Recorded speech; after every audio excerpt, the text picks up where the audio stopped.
त्याचा काही संबंध असेल आणि महाराष्ट्राला किती फायदा होईल त्या नवीन मंत्रालयाचा? मला वाटतं मी सर्वप्रथम पंतप्रधान नरेंद्र मोदी साहेबांचं महाराष्ट्राच्या वतीनं, महाराष्ट्रातल्या सहकार चळवळीच्या वतीनं मनपूर्वक आभार व्यक्त करतो. याचं कारण महाराष्ट्राला सहकाराची पार्श्वभूमी आहे, किंबहुना महाराष्ट्राचा ग्रामीण भागातला विकास होण्यामध्ये सहकाराचं फार मोठं योगदान आहे. आणि आज हा राज्यातला सहकार देश पातळीवर त्या ठिकाणी सहकाराच्या माध्यमातून विकास व्हावा आणि महाराष्ट्रामध्ये सहकाराला बळकटी आणण्यासाठी केंद्राकडून त्या ठिकाणी लक्ष दिलं जावं, मदत व्हावी, याकरता हे निश्चितपणे सहकार खातं त्या ठिकाणी आपली भूमिका बजावेल. कारण आपण बघाल की सहकार हे केंद्राच्या कृषी कायद्याअंतर्गत एक छोटासा भाग म्हणून होतं. तसं पाहिलं तर देशभर वेगवेगळ्या प्रकारचे राष्ट्रीय सहकारी फेडरेशन्स आहेत, वेगवेगळ्या प्रकारचे सहकारी महामंडळ आहेत, आस्थापना आहेत, परंतु त्यांना स्वतंत्र असं खातं नव्हतं आणि त्याच्यामुळे निश्चितपणे या खात्याच्या माध्यमातून देश पातळीवर सहकाराचा त्या ठिकाणी वृद्धी होईल आणि महाराष्ट्रातील सहकाराला बळकटी मिळेल. आज आपण बघायला सहकारी साखर कारखानदारी असेल, इथेनॉल त्या ठिकाणी केंद्राने घ्यायचं सरकारने ठरवलं. आज साखर कारखानदारी केवळ त्याच्या जीवावर त्या ठिकाणी आज स्थिरावली. मग साखर असेल, उद्योग, या सगळ्या गोष्टींना केंद्राच्या माध्यमातून जी बळकटी देण्याची आवश्यकता आहे ती बळकटी निश्चितपणे या माध्यमातून मिळेल. आणि त्यातच सहकाराचा अनुभव असलेलं आणि एक बेधडक धाडसी नेतृत्व त्या ठिकाणी असते खातं सांभाळणार. कारण किती लोकांना माहित आहे की अमितभाई शाह हे अहमदाबाद जिल्हा मध्यवर्ती सहकारी बँकेचे अध्यक्ष होते. मला आठवते मुंबईत दौऱ्यावर ज्या वेळेला सह्याद्रीला आले होते, अर्धा पाऊण तास त्यांनी माझ्याशी सहकार चळवळीवर चर्चा केली. त्यावेळेला मी अचंबित झालो. अगदी गावच्या विविध कार्यकारी सोसायटीपासून, पॅक सोसायटीपासून ते राष्ट्रीय स्तरापर्यंतच्या सहकार सेक्टरवर त्यांचा जो अभ्यास आहे तो मला वाटतं निश्चितपणे सहकार खातं म्हणून देशाच्या सहकाराला ऊर्जितावस्था देईल याविषयी मला पूर्ण विश्वास आहे. आणि महाराष्ट्राच्या बाबतीत तर या ठिकाणी या केंद्राच्या सहकार खात्याचा अत्यंत उपयोग होईल. सर, ईडीने आज बोलवलं होतं एकनाथ खडसे यांना. ते आज गेले. त्यांचं म्हणणं आहे की मी सहकार्य करेन, जे काही प्रश्न असतील ईडीचे त्यांचे मी उत्तर देईन त्यांना, मी काही चुकीचं केलेलं नाही. मी आजच सकाळी एका माध्यमाला प्रतिक्रिया देताना सांगितलं की त्यांनी चौकशीला सहकार्य केलं पाहिजे. कुठलीही व्यक्ती ज्या वेळेला चौकशीपासून लांब पळते, बचावासाठी मार्ग शोधत असते, त्यावेळेला संशयाला त्या ठिकाणी बळकटी मिळते. आणि म्हणून मला वाटतं जर आपला कुठल्याही प्रकारचा दोष नसेल तर त्या ठिकाणी जे आवश्यक ती कागदपत्र, जे आवश्यक स्टेटमेंट आहेत त्या द्यायच्या आणि आपलं निर्दोषत्व सिद्ध करायचं.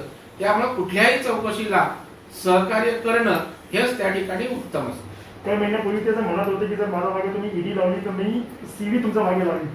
गेल्या काही महिन्यात काय बदललं की त्यांनी ईडी पासून सीडी पासून ईडीला सहकार्याची सुरुवात केली? मला वाटतं त्यांची सीडी कुठे राहिले, हरवले मला माहित नाही, परंतु शेवटी ती हुल मारण्याचा प्रयत्न मला वाटतं असावा. तर एवढ्यात जर सीडी त्यांच्याकडे असती तर खडसे साहेबांनी अजूनपर्यंत थांबण्याची त्यांच्यात मानसिकता, स्वभाव नाहीये. आणि त्याच्यामुळे मला वाटतं शहला प्रतिशत देण्याच्या उद्देशानं त्या ठिकाणी अशा प्रकारचं वक्तव्य त्यांनी केलं असेल.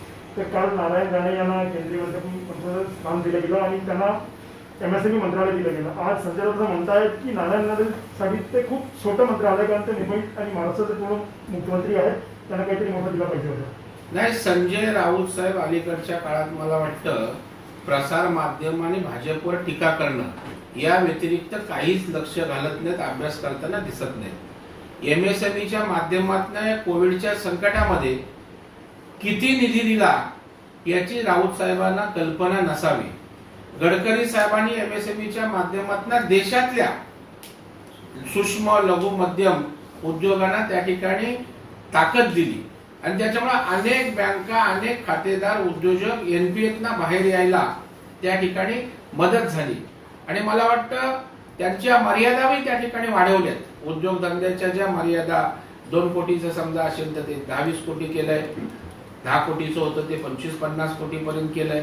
त्यांना एमएसएमई अंतर्गत आणलंय आणि देशातले काही ठराविक मुठभर उद्योग सोडले तर देशातला उद्योग हा या सगळ्याच्या अंतर्गत आहे. मोठं बजेटिंग असतं. आता संजय राऊत साहेबांना, राणे साहेबांना काही मिळालं छोटंच वाटणार, कारण आदरणीय बाळासाहेब ठाकरे यांना त्याची उंची माहीत होती आणि म्हणून त्यांनी राज्याच्या मुख्यमंत्रीपदी बसवलं होतं. परंतु आता त्यांना राणे देशवाचा त्या ठिकाणी कावीळ झालेली आहे. त्याच्यामुळे काही झालं तरी त्या ठिकाणी राणे साहेबांच्या बाबतीत अशाच प्रकारची वक्तव्य येणार. आता ते खातं छोटं की मोठं हे राणेसाहेब येणाऱ्या काळामध्ये दाखवून देतील आणि त्यांना कुठलंही खातं दिलं असतं तरी त्या खात्याला त्या ठिकाणी वजन प्राप्त करणं, न्याय देऊन जनतेला मदत करणं हा राणेसाहेबांचा स्वभाव आहे. आणि येणाऱ्या काळात हे खाते किती मोठं आहे आणि याचा उद्योजक आणि बेरोजगारीवर किती त्या ठिकाणी परिणाम होईल निर्मूलन करण्यात हे आपल्याला दिसून येईल. तर एकनाथ खडसे तर गेल्या ईडीला सहकार्य करण्याचेही बोलत आहेत ते, पण अनिल देशमुख अजूनही ईडी पासून लांब आहेत आणि त्यांनी जे काही समज त्यांना दिले गेले त्यावर ते हजर झाले नाही. नाही, माझं हेच म्हणणं राहील, कुठलीही चौकशी असेल, कुठल्याही तपास यंत्रणांची त्यांना सहकार्यच केलं पाहिजे. कारण आपण तात्पुरतं हॉस्पिटलला जाणं, कोर्टाच्या माध्यमातून चौकशी थोडीशी प्रोलॉंग करणं यांनी विषय सुटत नसतो. तर मला वाटतं त्या चौकशीला नीट सामोरं जा, आपलं निर्दोषत्व सिद्ध करायचं असतं. आणि शेवटी न्याय व्यवस्था आहे आणि आपल्या देशातील कायदा एवढा मजबूत, संविधान एवढं मजबूत घटना आहे डॉक्टर बाबासाहेब आंबेडकरांनी आपल्याला दिली की त्या ठिकाणी कोणी काही करू शकत नाही. सरकार केंद्रातला असो, राज्यातला असो, काहीच नसताना कोणावरही कारवाई करणं या देशात अभिप्रेत नाही, कोणी करू शकत नाही. आणि त्याच्यामुळे चौकशीला सामोरं जातच त्या विषयाचं निराकरण करणं हे केव्हाही सोयीचं असतं. आणखी एक प्रश्न, काल मंत्रिमंडळाचा विस्तार झाला. मराठवाड्यातून प्रीतम मुंडे यांच्या नावाची सुरुवातीला चर्चा होती, पण भागवत कराड यांना संधी दिली. पंकजा मुंडे किंवा प्रीतम मुंडे यांनी आतापर्यंत ट्विट करून कुठल्याही केंद्रीय नेत्यांचं पण अभिनंदन केलं नाही किंवा महाराष्ट्रातील नेत्याचंही अभिनंदन केलं नाही. राजकीय वर्तुळात मुंडे भगिनी नाराज असल्याची चर्चा सुरू झाली. नाही, आपण अभिनंदन केलं नाही, ट्विट केलं नाही याची माहिती आपण देत आहे. त्याचबरोबर त्यांनी कुठेही नाराजीही व्यक्त केली नाही, याकडेही आपल्याला लक्ष द्यावं लागेल. याचं कारण वंजारी समाजाला न्याय देण्यासाठी मुंडे साहेबांनी सर्वस्व त्या ठिकाणी वेचलं आणि वंजारी समाजातल्या किंबहुना शेवटच्या उपेक्षित वंचित समाजाला त्या ठिकाणी सन्मानानं पुढे येता आलं पाहिजे, नेतृत्व पुढे आले पाहिजे, हे मुंडे साहेबांनी त्या ठिकाणी सांगितलं. आणि आज उलट त्यांना अभिमान वाटेल की मुंडे साहेबांच्या हाताखाली सोबतीनं तयार झालेला एक शेवटचा कार्यकर्ता, जमिनीवरचा तळागाळातला कार्यकर्ता म्हणून भागवत कराड यांची त्या ठिकाणी ओळख आहे. आणि त्यामुळे समाजातल्या एका छोट्या माणसाला, ते सुद्धा मुंडे साहेबांच्या कार्यकर्त्याला त्या ठिकाणी मंत्रीपद मिळाल्यामुळे स्वाभाविकता त्या ठिकाणी पंकजाताई असतील, प्रीतम ताई असतील, यांना निश्चितच त्या ठिकाणी आनंद होईल. कारण ते जे सामाजिक अभियान चळवळ त्या ठिकाणी सामाजिक उत्कर्षाची चालवत आहेत, तोच मुंडे साहेबांचा सहकारी आज देशाचं अर्थसारखं महत्वाचं राज्यमंत्री पद भूषवत असताना त्या ठिकाणी त्यांनाही आनंदच होईल, याविषयी माझा ठाम विश्वास आहे. अशी एक चर्चा आहे की भाजपमध्ये अस्वस्थता आहे, कारण बाहेरून आलेल्या 3 जणांना मंत्रिपद त्या ठिकाणी केंद्रीय मंत्रिपद देण्यात आलेली आहे. त्याच्यामुळे जुने जाणते लोक नाराज आहेत. आपण मोदी साहेबांच्या मंत्रिमंडळावर नीट बारकाईनं त्या ठिकाणी नजर टाकली तर एवढं सगळ्या प्रकारचं संतुलन करण्याचं मंत्रिमंडळ या देशाच्या इतिहासात कधीच झालं नाही. त्यांनी त्या ठिकाणी राज्याचा समतोल केलाय, त्यांनी सामाजिक संतुलन केलंय, पक्षासाठी खस्ता खाणाऱ्या जुन्या लोकांना न्याय दिलाय आणि त्याचबरोबर बाहेरून आल्यानंतर आमची त्या ठिकाणी कोणी दखल घेत नाही अशा प्रकारचं सुद्धा काही माध्यम असतील विरोधक पसरवत असताना की चांगली कर्तृत्ववान लोक असतील तर बाहेरून आलेल्या लोकांना सुद्धा इथे कुठल्याही प्रकारचा दुजाभाव नाही, त्यांना सन्मान संधी दिली जाते. हा एक चांगला संदेश सुद्धा या माध्यमातून दिला. सर आता हिंदी सर, जिस तरीके से कोई केंद्रीय कैबिनेट का विस्तार किया गया है, कई मंत्री शामिल किए गए, महाराष्ट्र से नारायण राणे को मौका मिला है. संजय राउत का कहना है कि नारायण राणे इससे ज्यादा डिजर्व करते थे क्योंकि महाराष्ट्र के पूर्व मुख्यमंत्री रह चुके हैं वो, और अब उन्हें सिर्फ एमएसएमई खाता दिया जाना एक तरीके से उनके हिसाब से काफी कम है. नारायण राणे साहब की क्षमता पहचानने की ताकत अभी के शिवसेना के नेताओं में नहीं है, वो बाला साहब में थी, जिन्होंने राज्य का मुख्यमंत्री राणे साहब सरीखे एक छोटा कार्यकर्ता को बनाया था। और उनकी क्षमता क्या है, मुझे लगता है एमएसएमई खाता कितना बड़ा है ये कोविड के पेंडेमिक सिचुएशन में देश में देखा है। जो बजटिंग भी हुआ उसमें ज्यादा पैसा एमएसएमई पे दिया, लोगों को, उद्योगों को, छोटे मोटे व्यवसायियों को रिलीफ देने का काम इस खाते ने किया। और मुझे लगता है पूरे देश का माइक्रो, स्मॉल और मीडियम इंडस्ट्री इसमें आता है। तो मुझे लगता है राहुल साहब का ध्यान नहीं होगा कि डिपार्टमेंट कितना बड़ा है, इसका काम क्या है, उसका बजट क्या है। उसके अलावा उनका सुबह प्रसार माध्यमों के साथ भारतीय जनता पार्टी और भारतीय जनता पार्टी के नेताओं को ऊपर कड़वी टीका टिप्पणी करना, इसमें ज्यादा वक्त उनका जाता है। इसलिए वो खाता क्या है ये समझने में मुझे लगता है उनको कमी उनकी हुई है। सर, पुणे जमीन घोटाले में दामाद की गिरफ्तारी के बाद आज एकनाथ खड़से को पूछताछ के लिए बुलाया है, वो गए भी हैं। उनका कहना है कि वो पूरी तरह से सहकार्य करेंगे, ईडी के साथ में जो सवाल पूछे जाएंगे उसके जवाब उनको देंगे। नहीं, अच्छा है, मेरी भी यही अपेक्षा है। सुबह मैं एक चैनल को भी प्रतिक्रिया देते वक्त कहा कि कोई भी रहे, सत्ताधारी रहे, विरोधक रहे, तपास यंत्रणा को सहयोग करने की आवश्यकता है। उससे मामला सुलझने में इजी रहता है और इंक्वायरी को जाना नहीं, टेम्पररी रिलीफ लेना, इंक्वायरी मेडिकल से एडमिट होना, कोर्ट के माध्यम से लंबाना, इससे वो प्रॉब्लम और कठिन होता है। तो मुझे लगता है सामने जाके जो दस्तावेज है वो देखे अपनी भूमिका निभाना, और अगर अपन दोषी नहीं तो निर्दोषत्व कानूनन सिद्ध करना, यह मुझे लगता है सबसे अच्छा रास्ता रहेगा। कुछ महीने पहले जब उन्होंने एनसीपी ज्वाइन की थी तब ये कहा था कि अगर मेरे पीछे आपने ईडी लगाई तो मैं आपके पीछे सीडी लगाऊंगा। कुछ महीनों में ये क्या बदल गया है कि वो सीडी से ईडी को सरकार की भाषा करने लगे हैं? ना, अभी उनकी सीडी गुम हुई होगी, तो मुझे लगता है वो सीडी कहाँ गई उसकी भी जांच करने की मांग उन्हें करना चाहिए।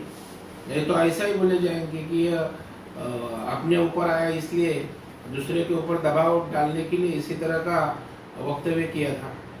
सर, 3 समन्स हो चुके हैं, अनिल देशमुख नहीं गए, खड़से समन पे हाजिर भी हैं और सरकारी भी करेंगे, ये बात भी कह रहे। तो अनिल देशमुख को भी क्या खड़से की राह पे चलना चाहिए और ईडी तक जाना चाहिए? पूछताछ शामिल है? अनिल देशमुख रहे, खड़से साहब रहे, नहीं तो प्रवीण दरेकर रहे, इस देश को, हर नागरिक को, वो कितना भी बड़ा रहे, कितना भी छोटा रहे, उसको इंक्वायरी को सामने जाना ही है।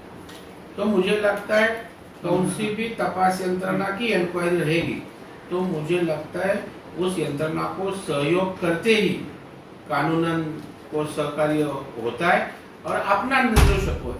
तो अपना संविधान, अपना कानून इतना मजबूत है कि अपन अगर निर्दोष है तो अपन अपने दस्तावेज देके, पुरावे देके वो निर्दोषत्व भी कोर्ट में न्यायिक व्यवस्था में सिद्ध कर सकते हैं। सर, सरकार से समृद्धि इस नारे के साथ एक नए मंत्रालय का गठन किया गया और अब उस नए मंत्रालय का कार्यभार अमित शाह के हाथ में दे दिया गया। महाराष्ट्र को कितनी उम्मीद करनी चाहिए सरकार मंत्रालय से और अमित शाह के हाथ में उसकी कमान जाने से, क्योंकि सरकार आंदोलन का अगुवा पूरे देश में महाराष्ट्र को माना जाता है? मुझे लगता है मैं पंतप्रधान नरेंद्र मोदी साहब का तहे दिल से आभार व्यक्त करता हूँ कि महाराष्ट्र को सहकार की एक बड़ी परंपरा है। महाराष्ट्र का खास करके ग्रामीण भाग का विकास सहकार के माध्यम से हुआ और महाराष्ट्र के डेवलपमेंट में सरकार का एक बड़ा योगदान है। और आज महाराष्ट्र का भी सरकार एक थमी हुई मोड़ पे है। तो मुझे लगता है सरकार को आगे जाने के लिए, सरकार को ताकत देने के लिए और सरकार में जो दोष हुआ है वो दूर करके महाराष्ट्र की सरकार की वैभवशाली परंपरा और मजबूत होने के लिए यह सरकार मंत्रालय दिल्ली का काम आएगा और जो गलत है उसके ऊपर वो नियंत्रण रहेगा। और सरकार मंत्रालय अमित भाई शाह के पास है, इसका मतलब वो खाते को कितना महत्व केंद्र ने दिया है हम समझ सकते हैं। और सहकारिता से जुड़े हुए अमित भाई, कितने लोग को देश के मालूम नहीं कि अमित भाई भी सहकारी संस्थाओं का नेतृत्व अनेक साल किया है।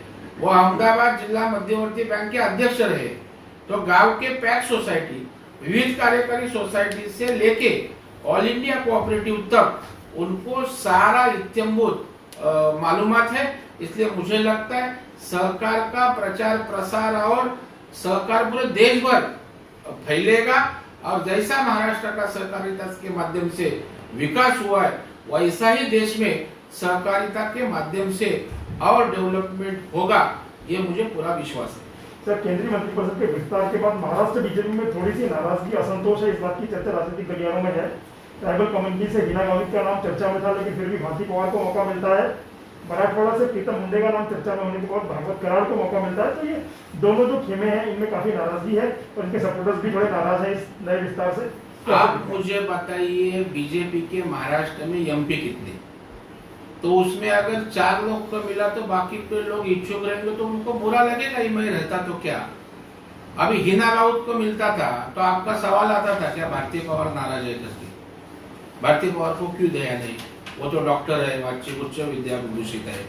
तो मुझे लगता है लिमिटेड मंत्री पद रहता है और एक को मिलता है, इसका मतलब बाकी नाराज ऐसा नहीं होता है, वो व्यवस्था है। अभी सामाजिक संतुलन करना तो हर समाज को जात को प्रतिनिधित्व दिया, रीजनल संतुलन करना तो कोकण में से दिया, उत्तर महाराष्ट्र से दिया, मराठवाड़ा से दिया, तो नाराजी की कोई बात नहीं। मुझे तो लगता है प्रीतम मुंडे और पंकजाताई आनंदित होती होगी, क्योंकि गोपीनाथ मुंडे साहब जो बोलते थे कि समाज के छोटे आदमी को बड़ा करने का मेरा सपना है, और मुंडे साहब के साथ बगल में रह के काम जिन्होंने किया है उनके हाथ में मार्गदर्शन में, ऐसा उनका कार्यकर्ता आज देश का मंत्री होगा तो मुंडे परिवार को आनंद ही होगा, दुख 1% भी नहीं होगा, मुझे पूरा विश्वास है। दुसरा सर की सहकार चळवळ जी आहे महाराष्ट्रामध्ये फार मोठी आहे, त्यामुळे जे सर्जनेश्वर कारखान्याचा प्रश्न समोर येतो, अनेक सहकार कारखान्यांचे जे गैरव्यवहार आहेत, तर आता अमित शहा यांच्याकडे सूत्र गेल्यानंतर त्यांच्या हातात खातं असल्यामुळे या प्रकरणाची पण आता कसून चौकशी होईल अशी चर्चा आता सुरू झाली, म्हणजे सूडबुद्धीने सुद्धा काही कारवाया होतील।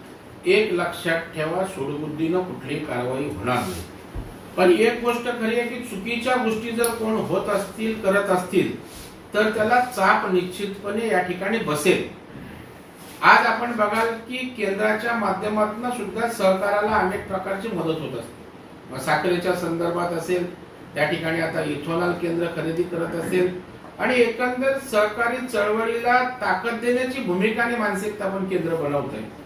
आणि अशा वेळेला पॉझिटिव्ह मोडनं बघण्याची आवश्यकता की त्या ठिकाणी अमितभाई शाह सहकार मंत्री आले म्हणजे त्या ठिकाणी सहकार चळवळ मोडीत काढायची आहे, राष्ट्रवादीला त्या ठिकाणी अडचणीत आणण्यासाठी असं न समजता अडचणीतली साखर कारखानदारी असेल, आज सहकारी सुतगिरण्या अडचणीत आहेत, सहकार उद्योग त्या ठिकाणी अडचणीत आहे, आणि अशा वेळेला केंद्र आणि राज्य मिळून या सहकाराला ऊर्जितावस्था कशी देता येईल आणि एकेकाळी सहकाराचं वैभव या महाराष्ट्रात होतं ते केंद्राच्या मदतीने कसं उभा करता येईल यासाठी विचार करण्याची आवश्यकता आहे।